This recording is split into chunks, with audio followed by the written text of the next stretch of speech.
Welcome into a special edition of the Jordy Culotta Show. Every Monday night, we link up with the best wide receiver in college football. The man was 3 touchdowns in week 1. Kayshon Boutte followed it up with a 2-touchdown performance, 5 catches, 31 yards on 8 targets. He's got 5 touchdowns right now, which leads college football. One of the most dynamic targets. They're finding ways to get to the ball to him. He doesn't touch the ball enough, in our opinion. Our guy over here at the Jordy Culotta Show. Great to talk to you, bro. How are you? Good. Been practicing, fixing everything, getting better day by day. How you feeling? How's the health right now? 2 weeks in. I'm feeling good. I've been taking care of my body, so I've been really good lately.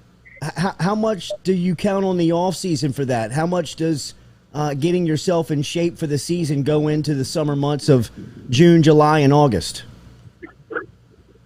Taking care of your body in the off season really is a huge factor in how you play during the season. You gotta train. You gotta train like a pro. What you put in is what you get out. So if you want to be one of the best, you gotta train like one of the best. Where's your weight at right now? I'm at like 190, 195. Bro, you gliding out there. You're moving well. You gotta like your speed and kind of your weight. Is this ideal for you? Yes, sir. Tell me about Saturday night. What was the matchup like versus McNeese? You had 2 touchdown grabs, 8 targets, 5 catches, 31 yards of action. What'd you think of the overall win and your performance? I think the overall run as a team, we needed it.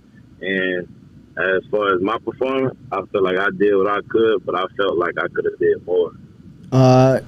When you say more, what do you mean? How much more can you affect the game? I just mean like more as in possible, like more yards, more touchdowns. There's always room for improvement, and there's always plays where you feel like you could have did more on certain plays. The jet sweep, I loved how they used you there, and then I thought it was a very creative way when they sent you in motion and threw it back to you for a screen. Are you finding that people are very much paying much more attention to you defensively, and that's how they're going to have to get you the ball? That's going to be more creative thinking ways of getting you the ball. Yeah, I feel like people are actually shocked now because based off last season, I was just in one position, but this upcoming season or this season, I'm really everywhere on the field now, to the field, to the boundary. So I feel like it's kind of new to everybody, and they probably like, oh, he could play the slot too. You were pretty outspoken after the win on Saturday night, and you've got that respect. You've got that cachet in college football right now that comes with your name. Everybody in the country is talking about you. How do you feel about this offense, where y'all are 2 weeks in, the tempo of it, the pace of it, the play calling of it, the effectiveness of it? I feel good about the offense as a whole, but I mean, there's always room for improvement, and we only going to get better throughout the season, so it's something to look forward to. Fans got their first look at Nussmeier on Saturday night. What'd you think of the freshman's play? He played great. He made some good throws, made some good runs. He kind of experienced a little bit of college football, but he's not done yet. He got big things ahead. Tell me about Saturday night. Big test coming up with Central Michigan. What do you know about them up to this point, and what do you anticipate the matchup to be like on Saturday? I mean, I just started watching film on them today, but they not. I don't look on opponents. I treat all opponents with respect, so I'm not gonna say that they're a trash team or none of that, because I treat everybody with respect, and I respect all my opponents. So I just got to practice hard this week, knowing there's going to be some great matchups. You got to treat every matchup like it's an SEC matchup. Hit our guy on Twitter at Kayshon B or Kayshon Boutte 15. Instagram. Give him the handle. I screwed that up. Tell him where they can find you on social media. Twitter, Kayshon B15. Instagram, just Kayshon. Give us an idea of what the week looks like for you. How does the week look? I know you just got out of tutor when we talked to you tonight. How does class, how does therapy, how does practice, how does film, how does that all flow for you this week? It's been flowing smoothly. In the mornings at school, afternoons, football, and treatment. You got to take care of your body and be a pro, because at the next level, it's kind of just strictly football, but right now it's school and football, so you really got to focus, and it's part of being a student athlete. Do you watch any NFL? Have you been watching any NFL? But yeah, I watched a couple games. You had to watch the Bengals game, right? Yeah, I watched the Bengals and the Vikings. How fire was that? Yeah, I saw my boy Jamar get his first touchdown. Do you see yourself on that stage already? Yes, sir. What uniform do you see yourself in? I don't see myself in no certain uniform. My man is already buttoned up. He knows how to answer him, baby. That was just a test. That was just a test. He passed it. Uno on Sunday looked great. Uno on Saturdays through the first two. You're the best wide receiver in college football, man. Keep it up. Keep working hard. And we'll talk to you next week. We appreciate it as always, bro. Go get him. Yes, sir. All right, man. That is Kayshon Boutte. Look, if he's not the best, he's in the discussion. He's leading the country in touchdowns right now. He's got 5 on the season. You see that Jake Peets has found some creative ways to get him the ball here in the second week, and I anticipate defenses starting to really pay him a ton of attention moving forward, especially when you hit SEC play in a couple of weeks here with Mississippi State and a trip to Starkville on the horizon. So that's what I think the biggest difference is. What you saw from week 1 to week 2 was they're actively looking ways to get him the ball, and it still didn't feel like enough touches, which is crazy because you saw how much they were trying to do to get him open. And I think that he answered candidly. I think he said that there will be, they're building on that playbook. They're building on different ways to get him the football. So I think that's probably good news if you're going to get Kayshon. I mean, he's got to get 12 to 15 touches a game, right? Like that would be the floor in my mind. Yes, absolutely. Like if it's not going to be throwing it to him, 10 times, and just give him the ball any way you can. I just pitch it to him, just like they did on Saturday night. Jet sweep him. You know what I mean? I mean, if anything that he has been most impressive with this season has been after the catch. I mean, he had that last year, but I mean, to me, he looks a lot stronger. I mean, slippery is a good word. Looks like Alvin Kamara, but nobody can grip him. I mean, he looks like he's just running through stuff.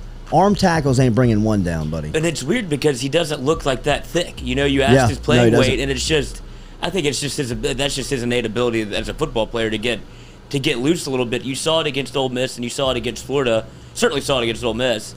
But I don't think we knew that it was to this level of he can house at any time, any place if you get him the rock. He can score from anywhere because he's got that. They wrote that article about him in The Athletic, how he hasn't hit his last gear yet.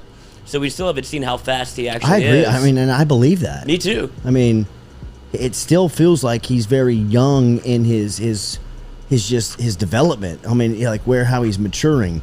I think he's LSU's best player right now. Yeah? I mean, he's making the most impact, but I guess Stingley's almost on that level when you don't hear from him, he's had a good game because he's at corner. It's like an offensive lineman. I guess most effective through the first 2 weeks. Yeah.